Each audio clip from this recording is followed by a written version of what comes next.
Habang nasa trabaho, ay nagbiro ang isang babae sa kanyang kasama na ayos lang sa kanya kung bibisitahin siya ng multo ng katrabaho nila na naging biktima ng karahasan. Basta't sasabihin daw nito sa kanya kung ano ang totoong nangyari. Pero, sabi nga sa isang sikat na kanta ni Chris Daughtry, "Careful what you wish for, 'cause you might just get it all." Bago tayo mag-umpisa, kumusta muna sa inyong lahat? Ako si Aife at welcome sa Bitter Melon, ang koleksyon ng mga hindi maipaliwanag na pangyayari, twisted, at kakaibang istorya ng totoong krimen at misteryo mula sa iba't ibang lugar. Bago lang ang channel na ito, pero kung ganito ang mga kwentong hilig mong panoorin at pakinggan, please help my channel grow by clicking the subscribe button and turning on the notifications para malaman mo kung kailan ako may bagong upload na video. Umpisahan na natin ang kwento. Ang mga detective na sina Joseph Statula at Lee Eplen ay napaisip ng malalim pagkatapos marinig ang salaysay ng isang lalaki na nagsasabing may alam siya tungkol sa naganap na pagpaslang sa isang babae mahigit 5 buwan na ang nakakaraan. Bakit?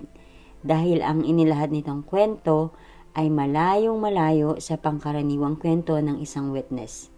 At kung ikaw ang makakarinig nito, malamang ay matutulala ka rin sa mga maririnig mo. Si Dr. Jose C. Chua ay isang Pilipinong doktor sa USA. Matiwasay na namumuhay ang doktor kasama ang kanyang asawang si Remy Bias na mas kilala bilang Remy. Nakatira ang mag-asawa sa bahay na may disenteng halaga sa Evanston, Illinois, kasama ang 3 nilang anak. Ang mag-asawa ay parehong nagtatrabaho sa Edgewater Hospital sa Chicago, Illinois. Si Jose bilang surgeon at si Remy naman bilang respiratory therapist. Ang mga ito ay maituturing na ordinaryong pamilya. Ngunit isang araw, isang pangyayari ang magtutulak kay Dr. Chua na makipag-ugnayan sa mga otoridad. Hindi na kayang tiisin ng manggagamot ang mga nangyayari sa kanila ng kaniyang asawa. Sa harap ng mga detective, ay nagsalaysay ito. Ayon dito, isang gabi, bigla na lang tumayo si Remy mula sa kinauupuan nito sa salas nila at naglakad papunta sa kwarto. Sinundan niya ang asawa at nadatnan niya itong nakahiga sa kama. Subalit, napansin niyang may kakaiba rito. Tinanong niya ito kung ayos lang ba ito, ngunit sa halip na sumagot ng oo o hindi, ay nagsalita ito at nagsabing kailangan niya ang tulong ng doktor dahil ang taong pumatay sa kanya ay malaya pa. Pinaghalo-halong takot, pagkabigla at pagtataka ang naramdaman ng doktor, lalo na nang mapagtanto niya na ang boses at tono ng nagsasalita ay hindi ang asawa niya. Ayon kay Dr. Chua, parang pinaghalong Tagalog at Espanyol ang narinig niya. Bagaman pareho silang Pilipino, ang wikang Tagalog ay hindi nila nakasanayang gamitin. Kasunod noon, tinanong niya umano ang asawa kung sino siya. Sumagot naman si Remy ng, quote, "Ako'y Teresita Basa," unquote. Inilahad ng doktor na hindi niya kilala kung sino si Teresita Basa. At lalong wala siyang ideya na pinaslang ito. Patuloy na kinausap ng doktor ang asawa pagkatapos nito magpakilala bilang Teresita. Doon, ibinunyag nito na ang pangalan ng taong pumatay sa kanya ay Alan Showery. Ikinwento din umano nito sa kanya kung paano nangyari ang lahat. Nang mahimasmasan si Remy ay wala itong matandaan sa mga nangyari. Hindi niya alam kung ano ang mga sinabi niya. Nang gabing yon ay ikinwento rin ni Remy kay Dr. Chua ang nangyari kay Teresita. Sinabi din nito na nakilala niya si Teresita sa isang orientation na ginanap sa ospital na pinagtatrabahuhan nila, subalit hindi sila nagkaroon ng pagkakataon na maging magkaibigan dahil magkaiba sila ng oras ng trabaho. Napagkasunduan ng mag-asawa na ilihim ang lahat dahil sa takot na baka walang maniwala sa kanila kung ikukwento nila ito sa iba. Pero hindi raw sila tinigilan ng kaluluwa ni Teresita. Sa pangalawang pagkakataon, sumanib ito kay Remy at nagmakaawa ito sa doktor at tinanong siya nito kung bakit hindi pa siya pumupunta sa mga may kapangyarihan para magsumbong. Sinabi ng doktor dito na hindi siya makapunta dahil wala siyang hawak na ebidensya. Doon ay sinabi nito na ninakaw ng pumaslang sa kanya ang kanyang perlas na singsing at ibinigay ito sa kasintahan nito. Nagbigay din raw ito ng numero ng telepono ng mga taong kayang magpatunay na siya ang nagmamay-ari ng singsing. Doon na nagdesisyon ang mag-asawa na ipagbigay alam sa mga pulis ang kanilang nalalaman. Kahit gaano kaimposible ang salaysay ng doktor, ang dalawang detective ay pinaniwalaan ang pahayag nito dahil tiningnan nila ang magandang kredibilidad ng mag-asawa. Bukod doon, bago sa kanilang pandinig ang tungkol sa ninakaw na alahas mula sa biktima. At higit sa lahat, ang pangalang nabanggit ng doktor ay isa sa pinakamahalagang impormasyon na nakuha nila mula dito.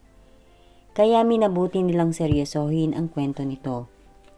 Pero ano nga ba ang importansya ng pangalang nabanggit ni Dr. Chua na nagpapaniwala sa mga investigador? Hayaan niyo muna akong ipakilala si Teresita Basa bago ko puntahan ang araw kung kailan naganap ang trahedya. Ang 48 anyos na si Teresita Basa ay isinilang noong 1929 sa Pilipinas. Kilala ang kanyang mga magulang na sina Socorro at Pedro Basa bilang isa sa mga prominenteng negosyante sa kanilang lugar. Nakapagtapos ito mula sa University of Assumption sa Manila. Pero dahil sa hilig nito sa musika, ay nagpa siya itong manirahan sa Amerika taong 1960 para kumuha ng master's degree sa musika. Noong 1977, ang kanyang hilig ay ipinagpaliban niya muna. Minabuti nitong mag-aral ng ibang kurso at sa mga panahong hindi ito abala sa trabaho at pag-aaral, ay nagtuturo ito ng piano lesson sa mga batang kapitbahay. Hindi naglaon ay nakapagtrabaho ito bilang respiratory therapist sa Edgewater Hospital kung saan minsan silang nagkakilala ni Remy. Puntahan na natin ang araw kung kailan naganap ang malungkot na pangyayari. February 21, 1977. Umalis si Teresita mula sa pinagtatrabahuang ospital, pauwi ng kanyang apartment sa Pine Grove Avenue sa Chicago, Illinois bandang alas 5:30 ng hapon at nakauwi ng humigit kumulang alas 7:30 ng gabi. Nang makarating sa bahay ay nakipag-usap ito sa telepono sa katrabaho niyang si Ruth Loeb. Pagkatapos ng mahigit 20 minutong kwentuhan, ay nagpaalam ito sa kaibigan dahil may inaasahan daw ito na darating na bisita. Hindi na nabanggit ni Teresita kung sino ang darating, pero dahil nasa bahay naman ng kaibigan, ay hindi na nag-alala pa si Ruth. Bandang alas 8:40 ng gabi, ang ilan sa mga kapitbahay ni Teresita ay nakaamoy ng usok na parang may nasusunog ngunit hindi nila matukoy kung saan ito nagmumula.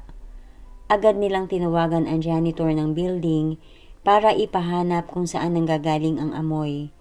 Hindi malinaw kung nakita ba ng janitor ang pinagmumulan ng nasabing amoy, pero pagkatapos ng mahigit 1 oras ay tumawag ito ng bumbero upang humingi ng tulong. Kaagad namang dumating ang mga firefighters. Natuklasan nilang ang usok ay nagmumula sa apartment 15B. Hindi nag-aksaya ng oras ang mga otoridad at kaagad na tinungo ang pinagmumula nito kasama ang janitor na dala ang kopya ng susi ng unit. Nang mabuksan ang pinto ay sinalubong sila ng makapal na usok. Sa sistematikong paraan ay mabilis nilang naapula ang apoy. Pagkatapos noon ay binuksan nila ang mga bintana ng apartment para makatulong sa pagpawi ng usok. Nang malinaw na nilang nakikita ang buong paligid, ay tumambad ang makalat at sabog-sabog na gamit sa loob ng apartment na parang may nagtangkang magnakaw. Natuklasan nilang ang sunog ay nanggaling sa isang bunto ng damit na napapatungan ng nagbabagang kutsyon. Nang angatin nila ito ay tumambad ang walang saplot na katawan ng isang babae at may nakatarak na kutsilyo sa dibdib nito. Mabilis nila itong inireport sa pulisya na maagap namang rumisponde. Pagdating ng mga otoridad ay agad nilang siniyasat ang lugar. Ang biktima ay walang iba kundi si Teresita Basa. Sa unang tingin, ipinagpalagay ng mga investigador na maaaring ginahasa ito ayon na rin sa posisyon ng katawan nito nang matagpuan nila. Pero hindi umayon ang resulta ng autopsy sa naunang impresyon ng mga pulis. Walang nakitang anumang katibayan na hinalay si Teresita. Sa mga oras na iyon ay pinagpalagay rin ng mga investigador na ang apoy ay ginamit lamang para pagtakpan at itago ang mga maaaring maging ebidensya. Nang mga panahong yon ay wala ring makapagsabi kung may nawawalang gamit ang biktima. Pilit silang naghanap sa crime scene ng mga bagay na maaaring magsilbing patunay para malutas ang kaso. Pero wala silang nakita kundi isang piraso ng clue na posible ngunit hindi siguradong makapagtuturo sa kung sino man ang responsable sa pagpaslang sa biktima. Isang piraso ng papel ang nakuha nila na may nakasulat na mga salitang "Buy tickets for AS." Naging palaisipan sa kanila kung ano ang kahulugan ng mga letrang AS. Masugid na nag-imbestiga ang kapulisan para makakalap ng ebidensya na makakatulong para malutas ang kaso. Kinuhanan nila ng litrato ang lugar ng krimen. Lahat ng pwedeng magsilbing ebidensya ay kinalap nila mula rito. Inisa-isa rin nila ang mga taong nakakakilala kay Teresita. Naghanap rin sila ng mga taong posibleng nakasaksi sa pangyayari. Nag-interview ang mga ito ng mga taong nakakakilala sa biktima mula sa kapamilya, kaibigan, katrabaho, hanggang sa mga kapitbahay nito. Ayon sa mga nakausap nila ay wala silang kilala na nakakaaway nito. Ang mga kapitbahay naman ay walang napansing kakaiba ng gabi na nangyari ang pagpaslang. Habang nangangalap sila ng impormasyon sa maaaring pagkakakilanlan ng salarin, ay hindi nila isinasantabi ang clue na nakita nila sa crime scene. Pinilit nilang alamin kung ano ang kahulugan ng initials na AS, pero wala ni isa sa mga nakausap nila ang makapagsabi kung ano nga ba ang ibig sabihin noon. Maging ang mga dating nakulong na may initials na AS ay sinubukan nilang tingnan, pero walang lead na makapagpapatunay na may kinalaman isa man sa mga ito sa kaso. Ang mga taong nakausap nila ay hindi makapaniwala sa nakalulungkot na sinapit ni Teresita. Hindi rin nila inakala na may taong makagagawa ng ganito sa biktima. Kilala ito sa pagiging tahimik, magalang, matalino, maaasahan, maalaga sa kanyang mga pasyente at carefree na tao. Katunayan, isa sa kanyang mga kapitbahay ay lagi niyang tinutulungan sa pamamagitan ng pag-aabot ng pera dito sa tuwing may ipagagawa siya. Naging isang malaking hamon sa mga otoridad ang pangangalap ng katibayan. Lumipas ang ilang buwan, ang mga katanungan ay nanatiling katanungan. Ginawa nila ang lahat para makahanap ng ebidensyang makapagbibigay linaw sa kaso. Pero sa huli, ang lahat ay nauwi sa wala. Kung kaya't napagdesisyonan ng mga kinauukulan na isara na ang kaso dahil sa kawalan ng pruweba. At mahigit 5 buwan nga matapos isara ang kaso, ay nagbigay na ng pahayag si Dr. Chua. Hindi naman nag-atubili ang mga investigador at agad na nagsagawa ng background check sa 32 anyos na si Alan Showery. Doon nila napag-alamang nagtatrabaho din ito bilang orderly o hospital assistant sa parehong ospital kung saan nagtatrabaho si Teresita. Sa pag-iimbestiga nila, nalaman din nilang ang tirahan nito ay malapit lang sa apartment ng biktima. At ang kapitbahay na palaging tinutulungan ni Teresita ay walang iba kundi ito. Higit sa lahat, Nadiskubre nilang ito ay may mga nakaraan ng kaso ng panghahalay. Pinuntahan nila si Showery sa bahay niya upang tanungin. Inamin nito sa kanila na kilala niya si Teresita, pero itinanggi nitong pumunta siya sa bahay ng biktima ng araw na naganap ang krimen. Habang binibisita si Showery, napansin ng mga detective ang isang singsing na suot-suot ng kinakasama nitong si Yanka Kamluk.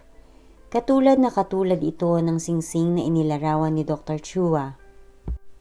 Nang tanungin nila si Kamluk kung saan nakuha ang singsing, sinabi nito sa kanilang ito ay regalo sa kanya ni Showery noong February bilang late Christmas gift.